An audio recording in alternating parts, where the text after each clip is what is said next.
Thoughts on the game? So let's start with the. I've just asked Wiggy. Start with the lineup. What was your thoughts on the lineup? To be honest with you, even up to now, I don't even know what lineup was. Yeah.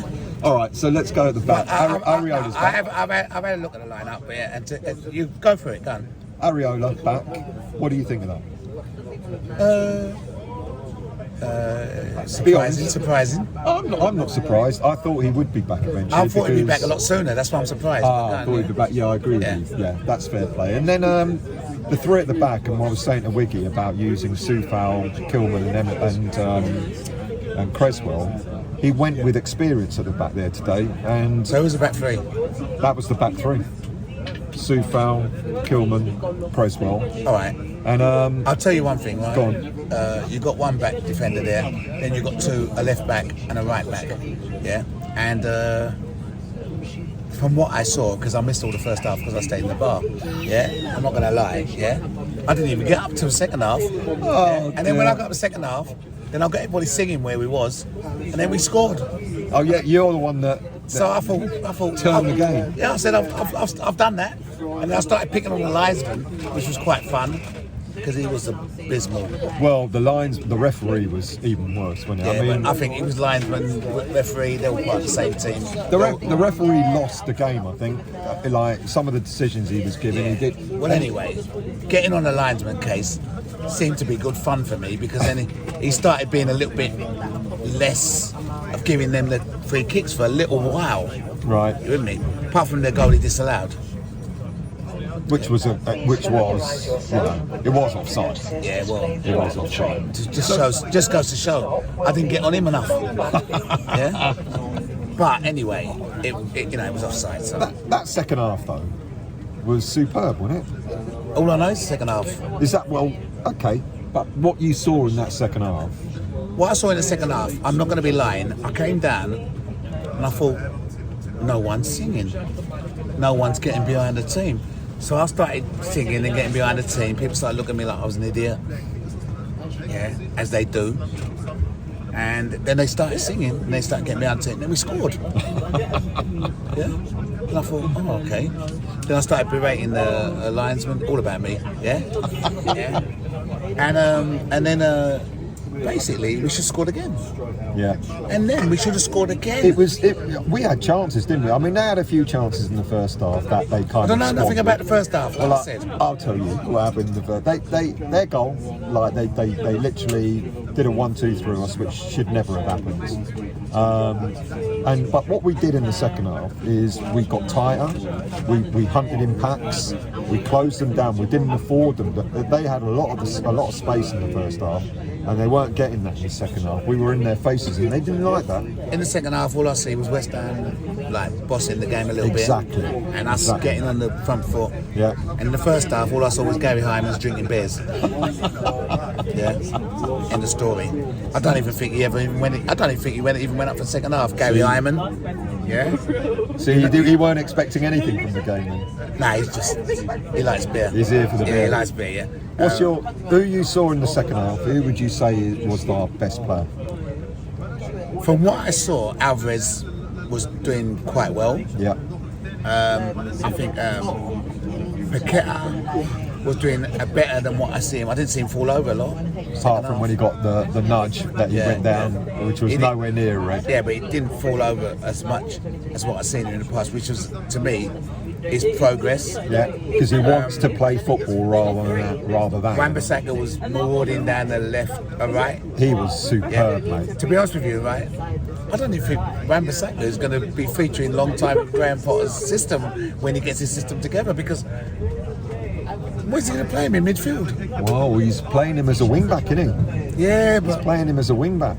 You know, he's not the typical wing back that you'd have for a Potter. He's not, but he's doing. I mean, for me, he's the man. He's the hammer of the year at the moment. Easily. By a long shot. Easily. I'm not even going to go down that road yet. At the moment, he's the only consistent player who does it all the time and is, And then the young lad came on over on the left, Ollie. But when Ollie comes on, one thing you can say for sure is you're going to get an improvement for that time he's on, right? To be honest with you, I don't know about starting him because I don't know what he's going to be over 90 minutes. but definitely coming on as a sub, you're always going to get good mileage out of him. You're always going to get a good performance out of him. In fact, let's be honest, you're going to get a man of the match performance out of him in those minutes that he plays. minutes that he plays. Yeah. What it's like in 90 minutes, I've got no idea. Well, when he started against Villa in the cup, he looked good. He was decent. He looked good. Yeah. He was man of the match. Yeah, absolutely he was. Yeah. And then I guess everyone expected him to start every other game. Yeah, but the problem with that is the consistency is not always going to be with young players. They'll come in, they've got that adrenaline, yeah. You need to be careful with because all they need is one setback, and then you basically set them back to, it's like almost a rewind, isn't it? Exactly. So I think I like how we're bringing him in. Yeah. I mean, we can't complain because if it was Moyes or Loppy, he wouldn't be getting no minutes. Yeah. So for me personally, I think bringing him in. I mean, he's got next season, isn't he? So exactly. Yeah, and he might end up being. Let's be honest. A regular. He might become. I don't like to say it, but I always prefer him for what I see from him against what I see from Emerson. I'm going to put Ollie above. Yeah, I think he will be Emerson's successor. Yeah. Without a doubt. Yeah. So that performance in the second half, looking forward, given that we've still got players missing because of suspension and injuries, etc., that bodes well, doesn't it? I was saying to Wiggy a minute ago. It's very encouraging. Yeah. Because the most encouraging thing about it is we've now got someone who shows us a bit of structure. When we look at the team, you can see the structure there. You're saying about the first half, right? Now, even though I was having beers, I was looking up and I was looking at the first half. And yeah, I was on the beers, mate. First half. Yeah, I didn't even get up the stairs. Yeah. Gary Hyman's, Ivory Paul, you're to blame. Yeah. So having beers and drinking and looking at on the screen, because there is a screen down there. All right, we weren't at our complete best, but you could see we still had structure. Exactly. And one of the things which I would criticise Lobby for, as you know, is that we never had structure. Yeah. Yeah. Or even if we had structure, you couldn't see the structure. The players weren't sure what was expected. Yeah, you couldn't. The players weren't sure. I'll tell you for sure, I wasn't sure. Yeah, because I don't know what was going on. Yeah, and even though, when you look at it as it is now, we can see what is being tried to be done. Yeah, and even though we may not have the personnel, because I still think we're missing one defender.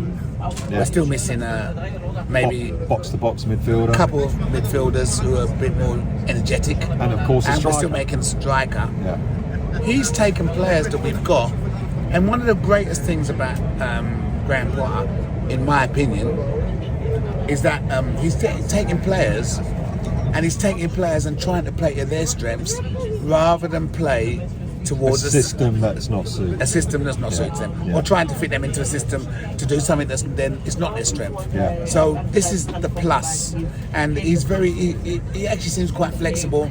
Even if you get in a half time, he say, okay, all right, look, you need to be doing more of this. What you do, because when the players came out second half, you say yourself, there wasn't much of a change, was there? They pressed quicker. Yeah, the system. They moved the ball quicker. So he talked to him. He said, so he tweaked it. He tweaked it. Yeah, he just said, when you lose the ball, hunt in packs, win it back quickly. Move the ball faster. And all of a sudden, we were putting the ball in the box. Right, and so with previous managers, you would have got, okay, we'll carry on as we're going, and we'll see what happens after 60 minutes. Yeah? Or you would have got, right, you're not doing what I've told you. Get out, get off the pitch. Yeah. I'm going to put someone else and try and get him to do it. So, really, as a person, if you're being spoken and said, "Oh, look, you're not quite doing what I want. Try this."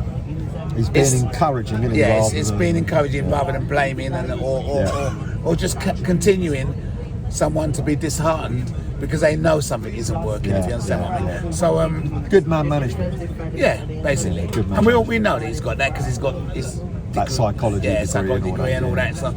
And also, he talks very good to us. I think he's ruthless, though. I think he's got a streak in him. I don't think he's. He definitely has if you're not doing what you want him to do. If you looked at him, he's pre-match conference, You notice how he didn't say nothing about Tim? Nothing. And when he had the choice to say something about Tim, He chose not to. he chose not to. So you can see, and even when he talked about Macaulay, he talked about the good relations he had. And he spoke a lot about Macaulay. So basically, he was saying, He's my man. yeah, in another way, more or less, like, I like him, but I don't like Tim. Yeah. In one way or another, he was saying that, and we know the consequences of that, what it ended up as, But I think Tim in the future will have something to say, because I don't think it's all about Unless him. he's signed an NDA, he will have something to say. Well, the NDA's run out after a couple of years, don't they? Yeah, I guess they do. So eventually we will find out, and I think when we find out, we'll probably find out. I think we're going to know, we already know, don't we? We know Sully. Sully, Exactly. Unfortunately, the thing that kills me is Sully's had so many opportunities to be a hero, And he messes it up and he messes it up every time. I don't get it. every time. I don't get it. Because his ego, he can't let go. Yeah, but he can't let the go. thing about it, if you get a chance to be a hero, imagine if he had West Ham supporters who were against him being for him, and he had like everybody behind him. I'm sure he'd love it. Yeah, he would. just makes the wrong decision to make the that wrong happen. choices. Anyway, back to the match. So at the end of the day, that match we may have had an opportunity to take it. I think. I'm a little bit gutted that we didn't have all 3 points. I'm happy that we took the points. Yeah, we took the point.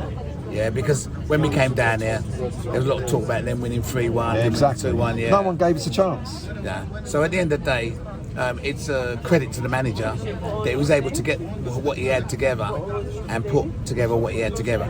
The worrying thing about it is that we can forget about anyone buying anybody. It's not happening. I don't necessarily mind if the right players aren't available. If the right players are not available, then don't get anyone. It's better to save the money until the summer. To be honest with you, I saw something about Bobby. Oh, Bobby. Bobby.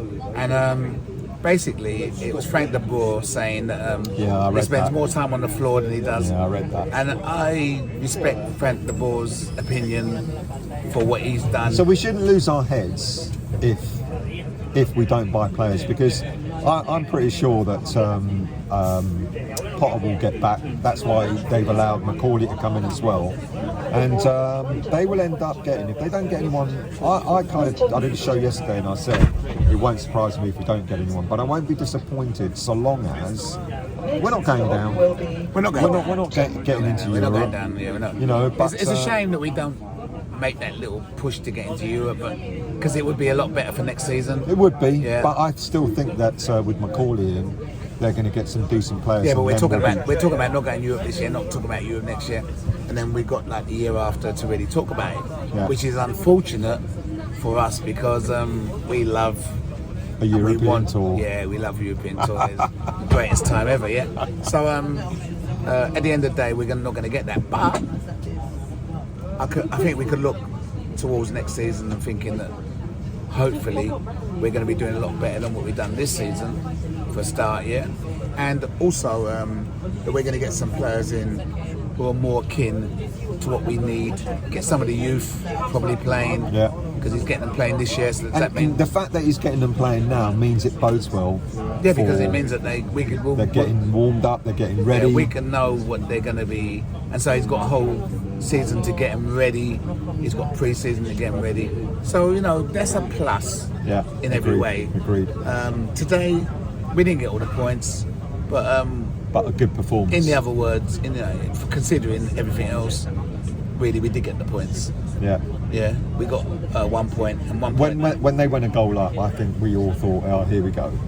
But we held on. It was only 1-0 at half time.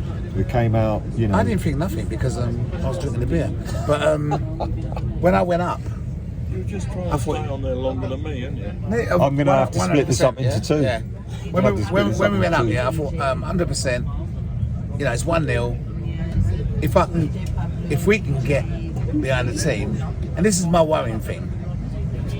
Yeah, it was very hard to get people to get behind the team proper. And we're fearful. That's the problem. We're fearful. Yeah, but this was an away match. Yeah. Listen, guys, if you're going to an away match, your job is to sing until you drop. Listen, don't ever go at me for drinking beer in the first half. Yeah, because I was still singing. I was just singing downstairs, but upstairs it was like a morgue. I came up, it was like a morgue, and then It people was better in the second half. people got singing in the second half. Yeah, it's better. But we need to sing. We need to sing. We need to get behind the team. You know what I mean? We need to be joyous. We need to be happy, because otherwise we're dead. That's End it. of story. That's where we're going to finish off. Yeah.